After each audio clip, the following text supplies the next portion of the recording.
Wilbur? Everything all right up there? No response. Just more laughter. Feminine. Tinkling like wind chimes. Geraldine was still here, though her shift had officially ended 2 hours ago. Martha glanced at the kitchen clock. Nearly 10 in the evening. The young caregiver had been so attentive lately, staying late to help Wilbur with the insurance paperwork. Such dedication, such kindness. Martha should be grateful. She should be. But something cold and uncertain had been growing in her chest for weeks now, a feeling she couldn't quite name. The kitchen felt smaller tonight, the yellow walls her mother had loved seeming to press closer. Martha traced the rim of her mug with one finger, a habit from her bookkeeping days when she'd sit with clients, listening to their financial woes while her mind automatically calculated solutions. 40 years of other people's numbers, other people's problems.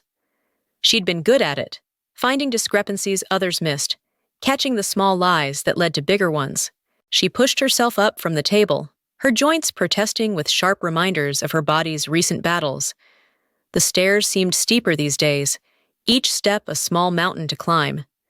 Her hand gripped the banister, the wood worn smooth by 4 decades of daily use.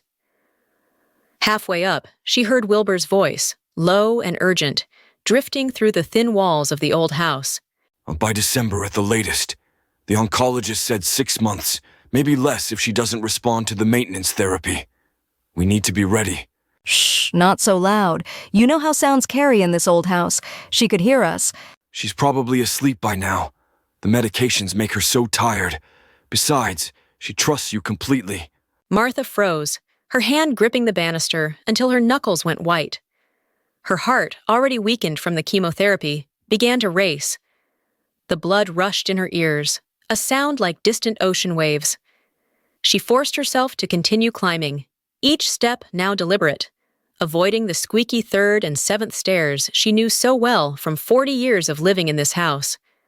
40 years of thinking she knew the man who slept beside her. The master bedroom door stood ajar, spilling yellow lamplight into the dark hallway. Through the gap, she could see Wilbur's back, his silver hair catching the light as he hunched over his laptop at the antique desk she'd inherited from her mother. The desk where she'd once helped their daughter with homework, where she'd written thank you notes for their silver anniversary party, where she'd signed the papers for her medical leave. Now it hosted betrayal. Geraldine stood behind him, one manicured hand on his shoulder, her auburn hair falling in perfect waves. Everything about her so vital, so alive, so unlike Martha's own brittle existence. The younger woman wore a cream-colored sweater that Martha recognized. She'd complimented it last week, told Geraldine how lovely she looked. The memory tasted bitter now. The business plan is solid. Once we secure the capital, I can triple production within 3 months. The online marketplace alone could generate $60,000 in the first quarter. My workshop's already set up for expansion. I just need the investment. $200,000 from the life insurance, another $80,000 from her pension fund. We'll need to be careful about the withdrawal timing. Can't raise any red flags. And the house? Worth at least $400,000 in this market. But we'll wait a respectable period before selling. 6 months after everything's settled. Martha's legs nearly gave out. She pressed herself against the wall, struggling to process what she was hearing. The words swam in her head like fish in murky water. Life insurance, pension fund, December. Her December. They were planning for her death like a business merger, parsing out her life into profitable quarters. On Wilbur's laptop screen, she glimpsed a spreadsheet titled Realignment Plan 2024-2025. Even from the doorway, her trained bookkeeper's eye caught the columns. Current assets, expected inheritance, investment timeline, Geraldine's Crafts expansion budget. There were formulas, projections, color-coded cells marking phases of their plan. 40 years of balancing other people's books, and now she was just a line item in someone else's ledger, a number to be moved from one column to another. You're sure about the timeline? The doctors could be wrong. She might recover. Martha's always been fragile. The cancer just accelerated what was inevitable. Besides, she trusts you completely. Keeps telling me how lucky we are to have found such a caring nurse. She even wants to leave you something in her will. I've been encouraging it. You're terrible, but practical. I like that about you. They laughed again, that same tinkling sound that now felt like breaking glass in Martha's chest.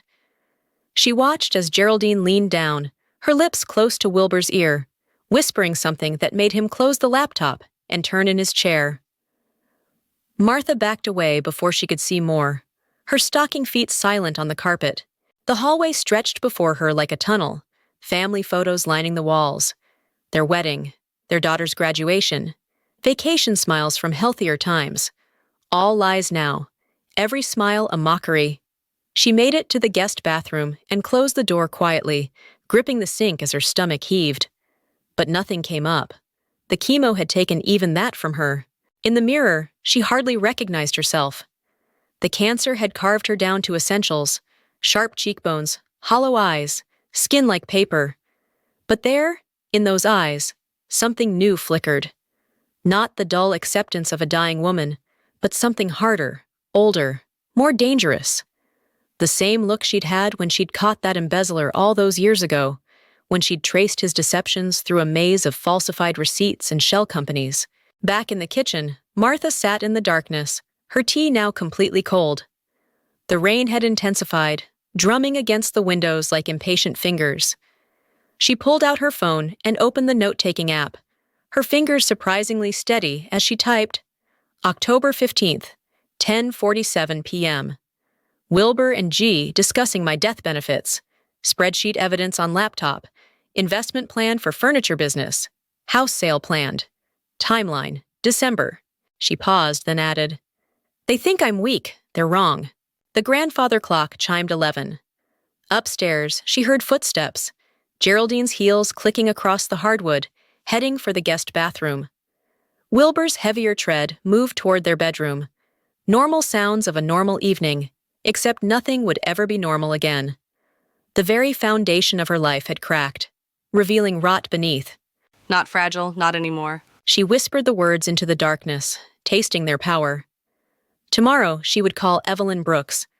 Her old colleague had always said Martha was too trusting, too willing to let others handle her affairs.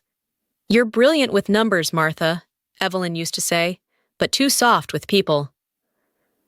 Well, Evelyn was about to see a different Martha Whitfield, one who knew how to read between the lines of a ledger, how to find the hidden debits and credits that people thought they'd concealed. A memory surfaced from her bookkeeping days, a client who'd been embezzling from his own company, so clever with his fake invoices and shell accounts. She'd found him out, traced every penny through the labyrinth of his deception. It had taken her 3 months, working evenings and weekends, but she'd built a case so airtight that he'd confessed before it even went to trial. The skills were still there, dormant but not dead, like seeds waiting for the right conditions to grow. Footsteps on the stairs now, Geraldine descending, humming something cheerful and inappropriate. Martha quickly deleted her note and opened a game of solitaire, arranging her face into the placid expression of a sick woman passing time. Oh, Martha, you startled me. Sitting here in the dark? Let me turn on the light for you. The fluorescent light flickered on, harsh and revealing. Geraldine's lipstick was smudged, her perfect hair slightly mussed. Details Martha would have missed before, when trust had blinded her. No need, dear. I was just about to head up. How's Wilbur managing with all that paperwork? The younger woman's smile was practiced, professional, and completely false. Martha could see it now, the calculation behind the warmth, the assessment in her eyes. How had she missed it before? Oh, you know how these insurance forms are. So complicated. But don't you worry about any of that. You just focus on getting better. Getting better. Yes, that's exactly what I intend to do.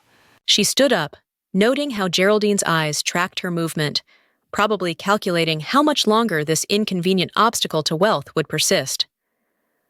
Martha had seen that look before, in the eyes of creditors evaluating assets, determining value, planning liquidation. Geraldine, before you go, I've been thinking, with all my bookkeeping experience, maybe I could help you with your furniture business. I heard you mentioning it to Wilbur. Must be challenging, managing finances for a small business. The younger woman's eyes widened slightly, a flash of something, fear, greed, hope. before her professional mask slipped back into place. That's very kind of you, Martha. But you need to rest, not worry about... Nonsense. I'd love to see your workshop sometime. When you're not too busy taking care of me, of course. It would give me something to look forward to, something to live for. She emphasized the last word slightly, watching Geraldine's reaction. There, a tightness around the mouth, a flash of irritation quickly suppressed. Of course, maybe next week if you're feeling up to it. Oh, I'm sure I will be. You know, I've been feeling stronger lately. The doctors say I might have longer than they initially thought. Isn't that wonderful? The lie came easily, smoothly. She watched it hit Geraldine like cold water, saw the younger woman's fingers tighten on her purse strap. That's wonderful news, Martha. Really wonderful. After Geraldine left, Martha stood at the kitchen window, watching the younger woman's car disappear into the rain. Then she climbed the stairs one more time. Wilbur was already in bed, pretending to sleep. She knew his breathing patterns after 4 decades of marriage. She slipped under the covers, staring at the ceiling, planning. The chemotherapy had taken her hair, her strength, her sense of safety, but it hadn't taken her mind. And that, as Wilbur and his mistress were about to learn, had been their most critical miscalculation. In the darkness, she began to see it.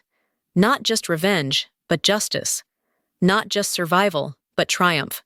Tomorrow she would begin. Tonight she would plan. The rain continued through the night, a steady percussion that seemed to tap out a rhythm. Not dead yet, not dead yet, not dead yet.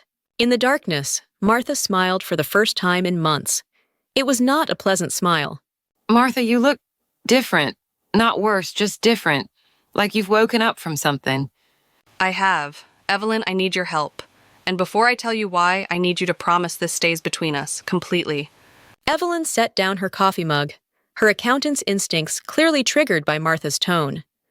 They'd worked together for 15 years, side by side in cubicles, sharing the tedium and occasional triumph of catching financial discrepancies. Evelyn had been the one to recommend Martha for her promotion to senior bookkeeper, the one who'd visited during the worst of the chemo, the one who'd never liked Wilbur. Of course, Martha, what's happened? Is it the cancer? Has it... Not the cancer. Well, not directly. Evelyn, Wilbur's having an affair with my caregiver. They're planning to use my life insurance and pension to fund her business after I die, which they expect to happen by December. The words hung in the air like suspended arithmetic, each one precise and calculated. Martha pulled out her phone, showing Evelyn the photos she'd managed to take of Wilbur's laptop screen when he'd left it open yesterday. Fragments of the spreadsheet, enough to prove her point. She watched her friend's face transform from shock to anger to something harder, more practical. Those bastards, those absolute bastards. Martha, you need a lawyer. You need to change your will immediately. File for divorce. No, not yet. I don't want a divorce, Evelyn. I want justice. I want them to lose everything they think they're going to gain. And I want to do it legally, cleanly, in a way they'll never see coming. She leaned forward, her voice dropping to the whisper she used to use when they discovered irregularities in client accounts. The conspiracy voice, Evelyn had called it. The voice of women who knew where the bodies were buried in the ledgers. Geraldine's business, Geraldine's crafts. She makes custom furniture, sells online and at craft fairs. She's about to expand. There's a major online marketplace deal pending. What if that deal fell through? What if her whole business imploded? Martha, I can't be party to anything illegal. Nothing illegal, just strategic information sharing, anonymous tips about business practices, maybe some concerns about the source of her investment capital. All true, all documentable, the kind of due diligence any responsible marketplace would want to know. Evelyn's pen tapped against her desk. 3 taps, pause, 3 taps. Her thinking rhythm. Martha knew that pattern, had heard it 1,000 times when they'd worked through complex audits together. Finally, Evelyn smiled, and it was not a kind smile. I might know someone at the Better Business Bureau, and I definitely have contacts at the online marketplace. Remember Janet Morrison? She's their head of vendor compliance now, very strict about their sellers maintaining ethical standards. I knew I could count on you, but there's more. I need to get into Geraldine's financial records, her real ones, not whatever she shows the IRS.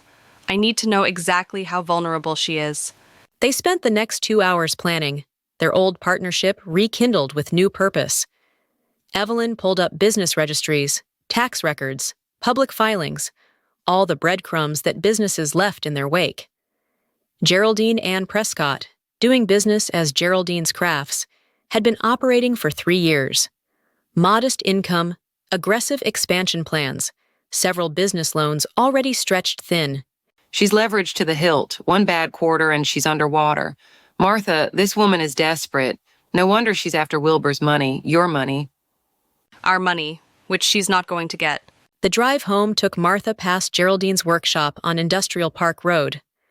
She slowed, noting the new sign out front, the gleaming trucks in the parking lot.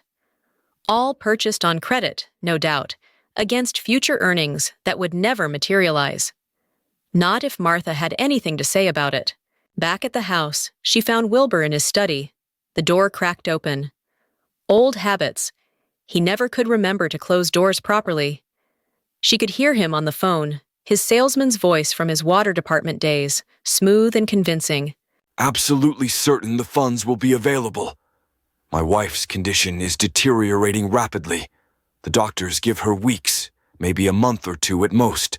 Martha's hand tightened on the banister. Weeks! He was telling someone she had weeks. She crept closer, silent in her soft slippers. Another benefit of cancer, she thought bitterly.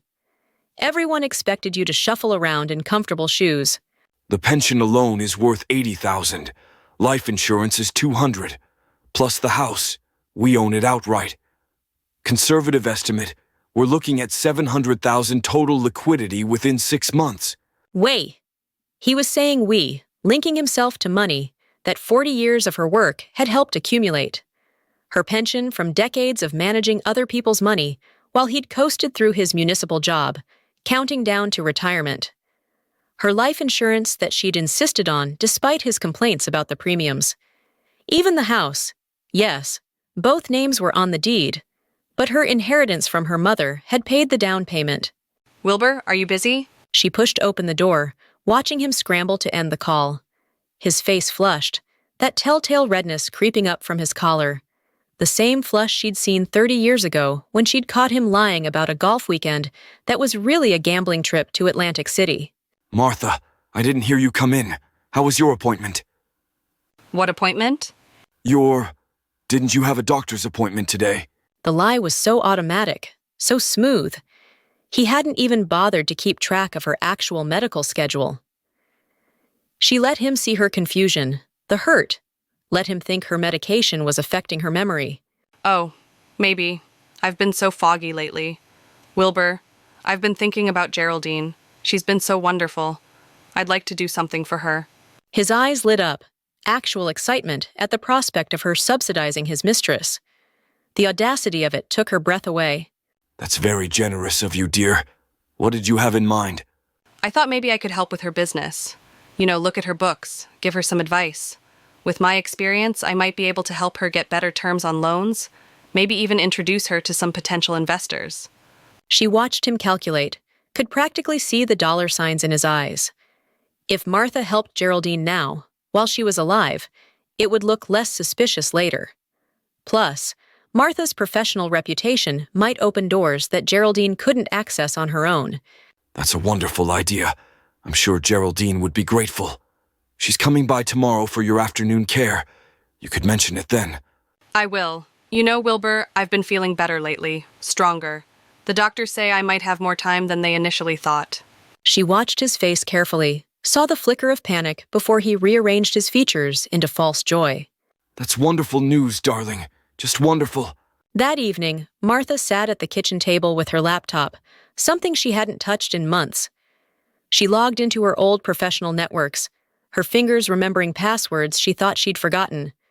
There, business forums, trade associations, the invisible networks of commerce where reputations were made and destroyed with a few well-placed comments. She created a new email account, anonymous and untraceable, skills learned from years of investigating financial fraud. Then she began to write, carefully, precisely, each word chosen for maximum impact without crossing into libel. Questions about Geraldine's crafts, concerns about quality control, wondering about the source of their sudden expansion capital, all phrased as innocent inquiries from a potential customer. The kitchen clock ticked toward midnight. Upstairs, Wilbur snored. He'd taken to drinking more lately, probably to quiet whatever conscience he had left. Martha hit send on her third email, this one to the marketplace Geraldine was so eager to join. She didn't make accusations, just raised questions. The kind of questions that made compliance departments nervous, that triggered reviews and audits and delays. Her phone buzzed. Evelyn.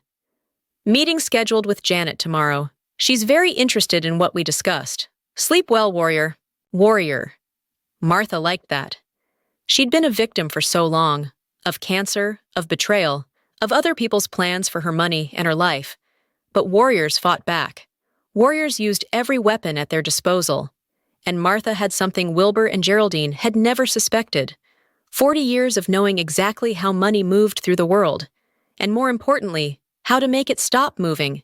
She closed the laptop and made her way upstairs. Tomorrow, Geraldine would come for the afternoon shift. Tomorrow, Martha would offer to help with the books, would get herself invited to that workshop, would sink her fingers deep into the financial heart of Geraldine's business. And once she knew exactly where the arteries were, she would begin to apply pressure. In bed, she felt Wilbur shift beside her, mumbling in his sleep. 40 years of sleeping next to a stranger, she realized. 40 years of thinking she knew him. But that was fine. He didn't know her either. He had no idea what she was capable of, what she'd learned in all those years of tracking down financial crimes, of following the money through its labyrinthine paths. The wind picked up outside, rattling the windows like an impatient creditor. Martha smiled in the darkness. Let them think she was dying. Let them plan their future on the foundation of her corpse. She would show them what happened when you counted your inheritance before the funeral.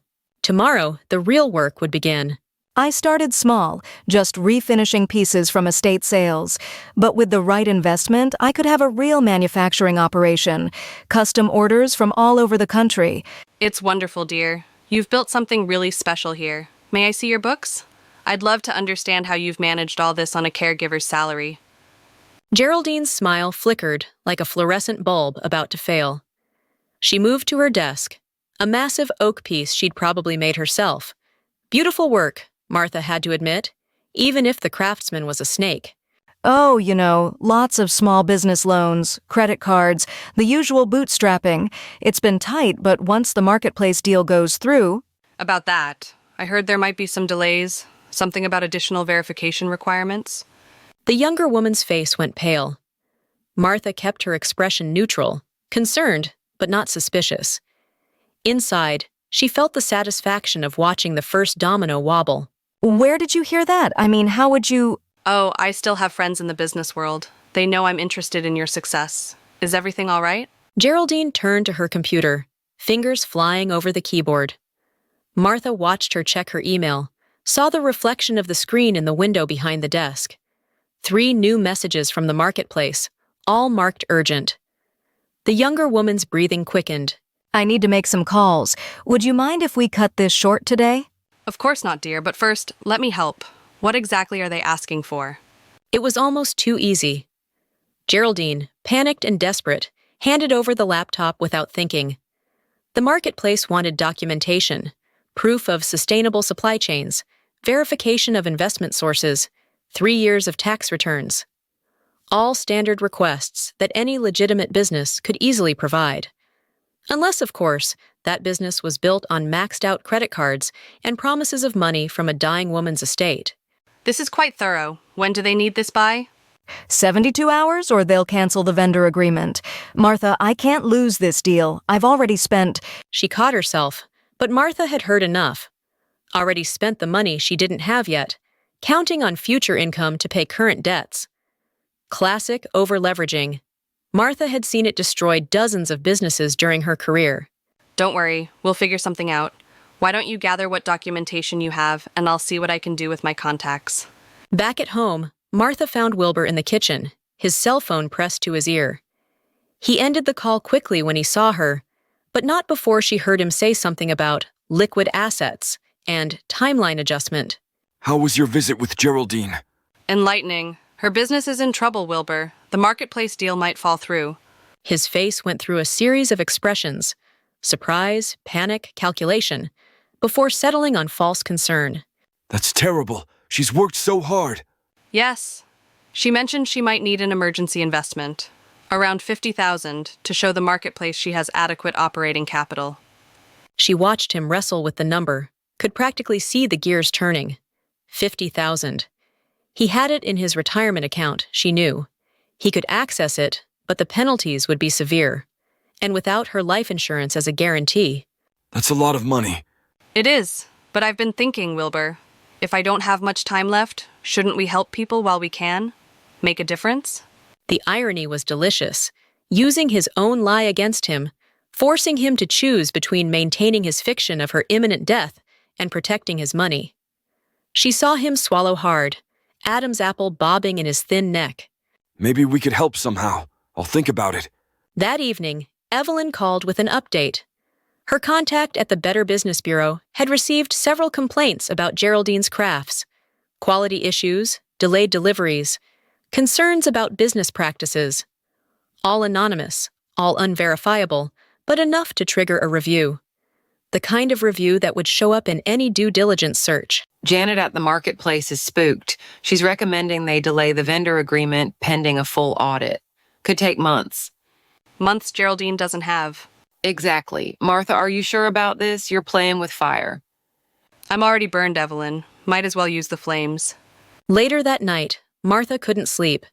She heard Wilbur slip out of bed around 2 a.m, heard him pad downstairs to his study.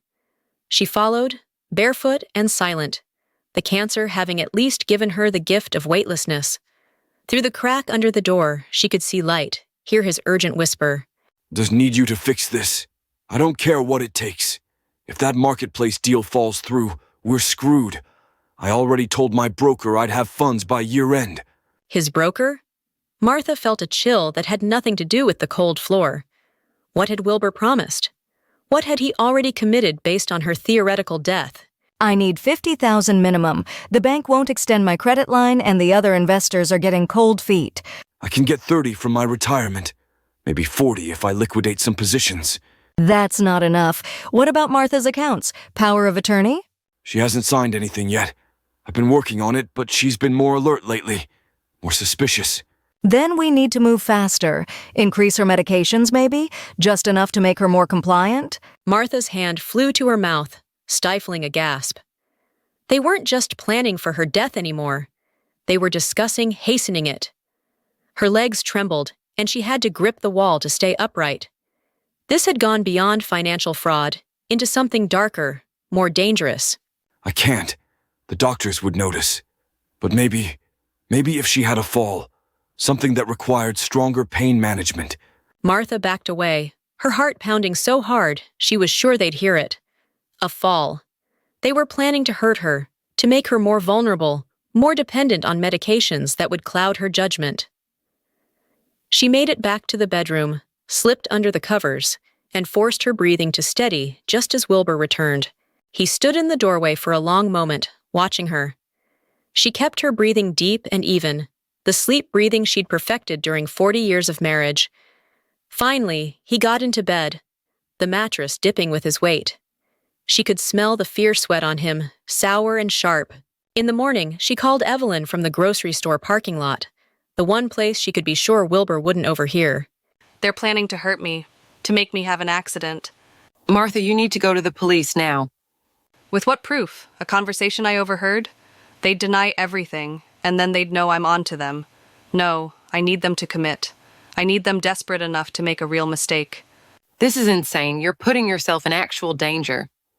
I'm already in danger. Cancer, remember? But this I can control. This I can use. She ended the call and sat in her car, watching normal people go about their normal shopping, unaware that a woman in a Honda Civic was planning her own carefully orchestrated downfall. Because that's what it would have to be. She would have to let them think they were winning, right up until the moment she pulled the rug out from under them. Her phone buzzed. A text from Geraldine. Can you come by the workshop? Urgent business matter to discuss. Martha smiled. The desperation was setting in. Good. Desperate people made mistakes, and mistakes were evidence. Evidence was power. And power, as she'd learned from 40 years of watching money move through the world, was everything. On my way. She drove toward Industrial Park Road, her mind calculating scenarios, probabilities, outcomes. They thought she was a line item in their ledger, a problem to be solved. They were about to learn that some problems had teeth.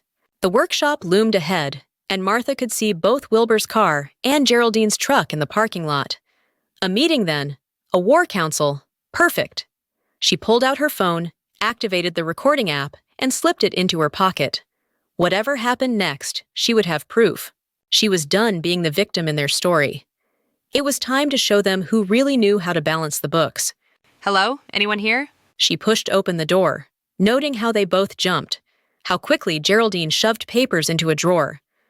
Wilbur's face cycled through emotions, surprise, guilt, then forced normalcy.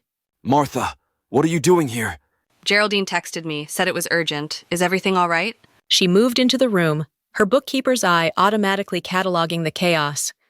Past due notices on the desk, barely hidden. A foreclosure warning from the landlord, corner visible under a catalog. The laser engraver had a repossession notice taped to it, though someone had tried to cover it with a jacket. Martha, we need to talk about the business. It's worse than you told me, isn't it? She sat down uninvited. The concerned friend, the dying woman wanting to help. Let them think her weak, vulnerable, easily manipulated. The phone in her pocket captured every word. The marketplace deal is dead. They've rejected my application, and without that contract, I can't pay anything. I'm going to lose everything. Which is why we need to discuss options. Martha, you mentioned wanting to help. How much? Simple, direct. She watched them exchange glances, saw the calculation in their eyes. How much could they ask for? How much would the dying woman give? $70,000 would save the business.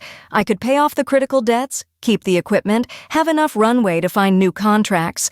70,000. That's quite specific. You've done the math. Down to the penny. I'm good with numbers, just not with timing. I expanded too fast. Martha stood, walked to the window, pretended to consider. Outside, November had stripped the trees bare, left everything exposed. Like secrets, she thought. Like marriages built on lies. I could access my pension early. The penalties would be substantial. But if I don't have much time left... That's very generous, darling. Very generous. His relief was palpable, filling the room like a gas leak. Martha turned, studying them both. Geraldine couldn't meet her eyes. Wilbur was trying too hard, his smile too wide, too eager. There's one condition. I want documentation. Proper contracts, repayment terms, everything legal and binding. I may be dying, but I'm not stupid. Of course, whatever you need. I'll have my lawyer... No, my lawyer, Evelyn's cousin, David Brooks. He specializes in business contracts. We'll do this properly, or not at all.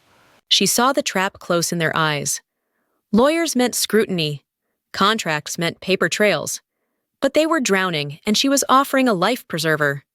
They'd take it, even if it came with strings attached. That seemed reasonable. Good. I'll set up the meeting. Now, while we're all here, there's something else we need to discuss. She pulled out her phone, not the recording one, but her regular phone. Opened the photo gallery, found the pictures she'd taken of Wilbur's spreadsheet, Geraldine's emails on the laptop, the evidence of their affair and their plans. I know. 2 words. They hung in the air like a guillotine blade. Wilbur's face went white. Geraldine's hand flew to her mouth. The workshop seemed to shrink, the walls pressing in. Martha, I don't know what you think. I know about the affair. I know about the plans for my life insurance. I know about the realignment plan. I know everything. She kept her voice calm, almost conversational. The voice she'd used when presenting evidence of fraud to clients, laying out the facts without emotion, letting the numbers speak for themselves. We can explain... No need. I understand perfectly. You thought I was dying, so you made plans. Business plans. The problem is, I'm not dying. The doctors gave me good news last week. The cancer is in remission. I could have years, maybe decades. The lie came easily. She watched it hit them like cold water, saw their carefully constructed future collapse. Wilbur sat down heavily, his legs giving out. Geraldine started to cry, mascara running in black rivers down her cheeks. So here's what's going to happen. Wilbur, you're going to transfer $30,000 from your retirement account to Geraldine's business. Consider it your investment in her future. Geraldine, you're going to accept that money and use it to keep your business afloat for exactly 1 more month. Then, you're going to leave town. Martha, please. I'm not finished. In exchange, I won't go to the police with evidence of conspiracy to commit fraud. I won't tell everyone at your precious country club, Wilbur, how you were planning to profit from your wife's death. And Geraldine, I won't contact every marketplace, every craft fair, every potential customer with the truth about your business practices. She moved toward the door, then stopped, turned back. They looked smaller somehow, diminished, like figures in a ledger that had been audited and found wanting. One more thing. The house is in both our names, Wilbur, but the mortgage was paid off with my mother's inheritance. I'll be filing for divorce tomorrow. You can contest it, but I have recordings of you discussing my death with your mistress. I doubt the court will look favorably on that. She pulled out the recording phone, held it up so they could see the app still running, the red recording light blinking like an angry eye. 40 years of marriage, Wilbur. 40 years of thinking you loved me. But love doesn't plan for death like a business merger. Love doesn't calculate the value of a life in spreadsheet cells. Martha, I did love you. I do love you. This was just... Greed. This was greed, and now you'll pay for it. She left them there, in the wreckage of their plans. Outside, the November air was sharp and clean, like freedom. She sat in her car and called Evelyn. It's done. I have everything on tape. They'll transfer the money to keep me quiet, and then they'll destroy each other arguing over whose fault it was. Are you okay? I'm better than okay. I'm free. That evening, there was one more performance to give. The country club's monthly dinner, the one Wilbur had been preparing for, where he'd planned to network for his post-Martha life. She arrived separately, wearing the red dress he'd bought her for their anniversary 5 years ago, the one that made her look alive despite the cancer's ravages. The dining room was full of familiar faces, 40 years of social connections, people who'd watched their marriage from the outside and thought it solid, enviable even. Martha took her seat at the head table, noting how Wilbur hadn't arrived yet. Perfect. She stood, tapping her water glass for attention. The room quieted, all eyes on the dying woman who shouldn't even be able to stand, let alone command a room. Friends, I have an announcement. As many of you know, I've been fighting cancer this year. What you don't know is that my devoted husband has been fighting too, fighting to hide his affair with my caregiver and his plans to use my life insurance to fund her furniture business. Gasps rippled through the room like wind through wheat. Someone dropped a wine glass. Martha continued, her voice carrying the authority of 40 years of presenting financial reports, of laying out facts in neat, undeniable rows. I want to thank you all for your friendship over the years, but I won't be attending these dinners anymore. I'm divorcing Wilbur and starting a new life, one where I'm valued for more than my death benefits. She pulled out her phone, connected it to the room's speaker system, a skill learned from years of presentations, and played a portion of the recording. Wilbur's voice filled the room. The cancer just accelerated what was inevitable. Besides, she trusts you completely. Then Geraldine. Increase her medications, maybe? Just enough to make her more compliant? Martha stopped the recording. The silence was complete, absolute, like the silence in a ledger when the numbers finally balanced. Then she saw him. Wilbur, standing in the doorway, his face the color of old paper. Behind him, impossibly, stood Geraldine, dressed for dinner, probably hoping to be introduced as a family friend. Perfect timing. Everyone, meet Geraldine Prescott, my caregiver and my husband's mistress. They were planning my death like a business merger. Fortunately, I've always been better with numbers than they are. The room erupted. People stood, voices raised, 40 years of social order collapsing in an instant. Wilbur tried to speak, to explain, but nobody was listening. Geraldine fled, her heels clicking on the marble floor like a calculator tallying losses. Martha walked through the chaos untouched, her head high. At the door, she turned back one last time, Wilbur was surrounded by men who'd been his friends, his golf partners, his fellow retirees. But their faces showed no sympathy, only disgust. He'd broken the cardinal rule of their social class. He'd been caught. Outside, Evelyn waited in her car, engine running. How did it go? Like a perfect audit, everything accounted for, all debts paid. They drove away from the country club, away from 40 years of pretense, towards something new. Martha didn't know what came next, but she knew this.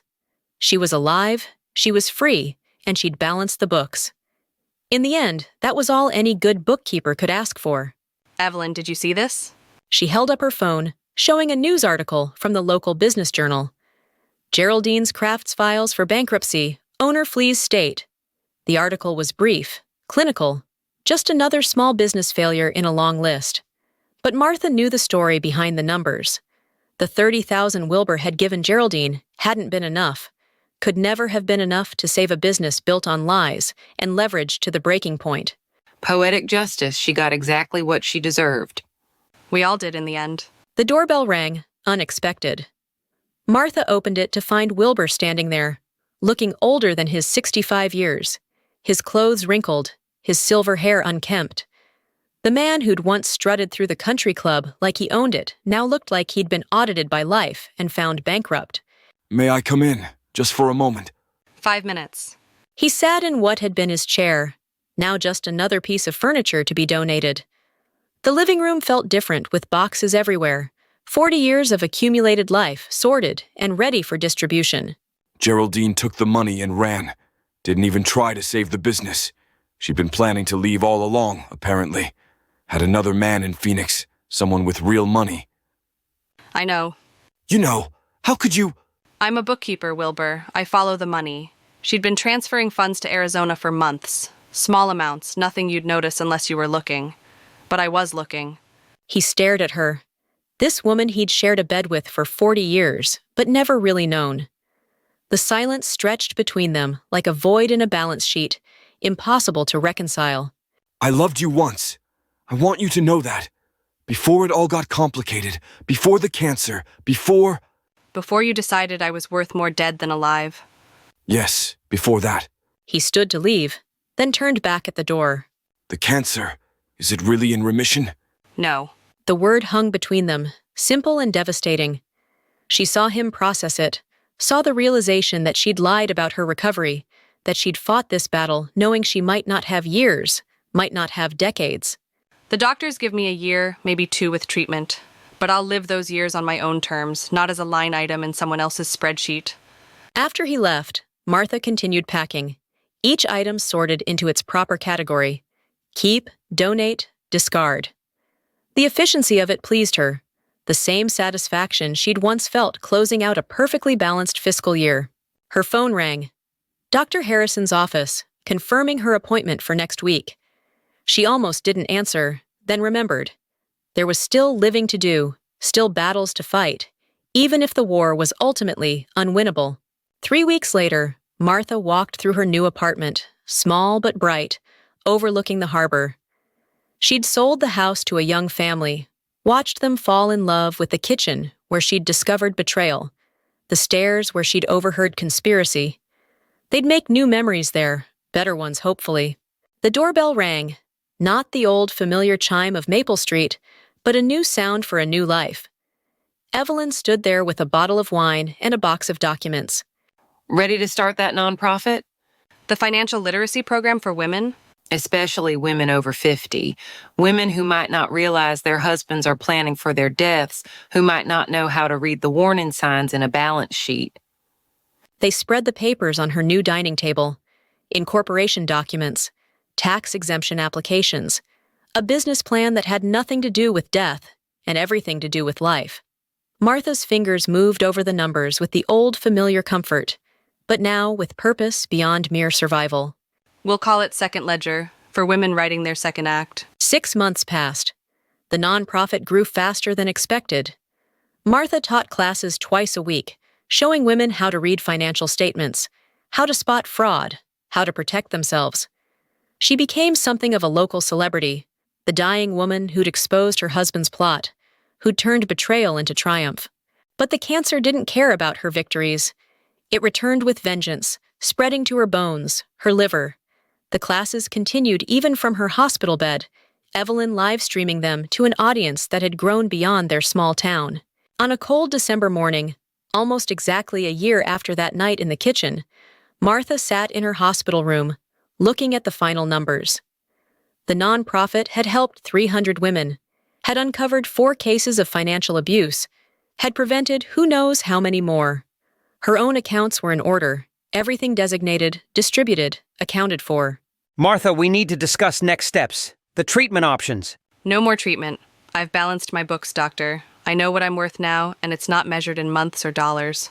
Evelyn visited that evening, bringing news that made Martha laugh for the first time in weeks. Wilbur's been arrested, fraud charges.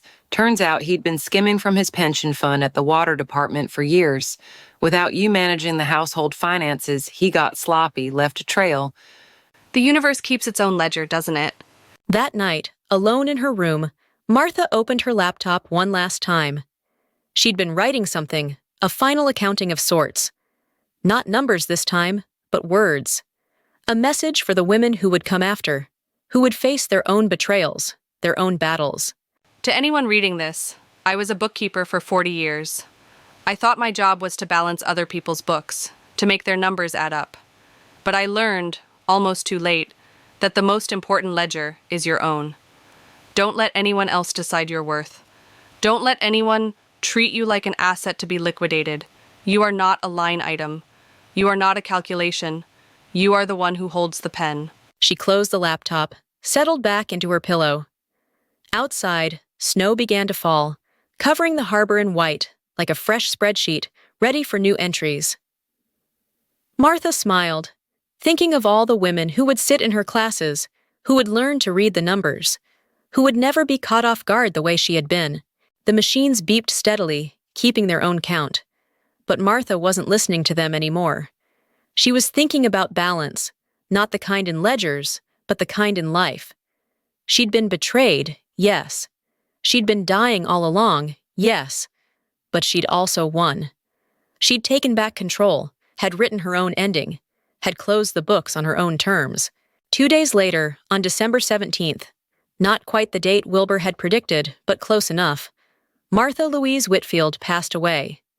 She left behind a nonprofit that would outlive her by decades, a group of women who would carry her lessons forward, and a story that would be told in hushed whispers at country clubs and shouted from podiums at women's conferences. Her funeral was attended by hundreds, not the society friends from her old life, but the women she'd taught, she'd saved, she'd empowered. Evelyn gave the eulogy, reading from Martha's final letter, her voice strong despite the tears. Martha always said that life was like a ledger. Everything had to balance in the end, debits and credits, assets and liabilities. She faced the ultimate liability, cancer, but she turned it into an asset. She took betrayal and transformed it into triumph. She balanced her books perfectly. Wilbur wasn't there. He was in county jail, awaiting trial, his own ledger finally catching up with him. Geraldine was somewhere in Arizona, but the man she'd run to had discovered her history, had left her with nothing. The universe, as Martha had said, kept its own books. In the end, Martha's greatest revenge wasn't the money she'd kept or the reputations she'd destroyed. It was the legacy she'd built, the women she'd educated, the cycles of financial abuse she'd helped break. She'd turned her death into a teaching moment, her final lesson in the importance of knowing your worth. Her gravestone bore a simple inscription, Martha Louise Whitfield, 1961 to 2024. She balanced the books, and somewhere, in community centers and library meeting rooms, in living rooms and coffee shops, women were learning to read their own financial statements, to spot the lies hidden in the numbers, to take control of their own worth. Martha's final accounting had become their first lesson in independence. The story ended where it began, with a woman looking at numbers, seeing the truth hidden within them. But now it wasn't just one woman. It was hundreds, thousands, each one carrying a piece of Martha's wisdom, each one ready to balance their own books. Thank you for listening to this complete audiobook story. If you enjoyed this journey with Martha and found meaning in her triumph over betrayal, please consider subscribing to our channel for more captivating audiobook experiences. Your likes help us reach more listeners who appreciate quality storytelling, and we'd love to hear your thoughts in the comments below. What did you think of Martha's final victory? Which moment resonated with you most? Share your interpretations and experiences with our amazing community of audiobook lovers. Don't forget to hit the notification bell so you never miss our next emotional, gripping story. Until next time, keep listening, keep feeling, and keep discovering amazing stories. Thank you for being part of our audiobook family.